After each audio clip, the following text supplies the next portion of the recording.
लोग कहते हैं वुमेनहुड स्ट्रांग होने का नाम है, लेकिन मेरे लिए तो फील करने की फ्रीडम है। देखते हैं राइटर क्या कहते हैं वुमेन्स रेवोल्यूशन के चैप्टर व्हाट इज़ वुमेनहुड में। सबसे इंटरेस्टिंग बात तो यही लगी कि राइटर ने साफ कह दिया कि उनके पास डेफिनेशन ही नहीं है वुमेनहुड की। इनफैक्ट वो कहते हैं कि होनी भी नहीं चाहिए। राइटर बोल रहे हैं कि अगर वो अपने आसपास वाले लोगों से पूछते हैं कि what do you mean by womanhood, तो लोग लेकर आ जाते हैं उनके पास कुछ cosmetic ideas, a certain tone of speaking और बिहेवियर्स एट्सेट्रा। राइटर कहते हैं कि मतलब a large number of people मतलब हाउ कैसे कैसे किसी कंसेप्ट को लेकर जी पा रहे हैं।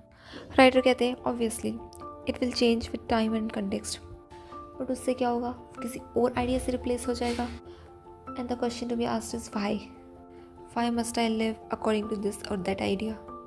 राइटर बोल रहे हैं क्यों चाहिए हमें कोई आइडिया जीने के लिए, क्यों चाहिए हमें किसी और की लिखी हुई स्क्रिप्ट जीने के लिए। एंड वाइस वर्सा मैनहुड के लिए भी राइटर यही बोल रहे हैं why does one need to be told what it means to be human? Why do we need to have pre-scripted definitions of love, compassion and dearness? क्या हमारे पास इन सब चीज़ों को लेकर आइडियाज़ नहीं है? So how will you have no ideas about womenness, about femininity?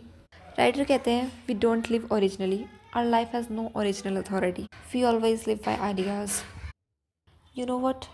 Love too is an idea. We don't know love, but we all have great ideas about love. सो जब real love हमारी life में आता है और वो इस idea की तरह रिएक्ट नहीं करता, तो हम इस आइडिया को तो रख लेते हैं लेकिन लव को रिजेक्ट कर देते हैं।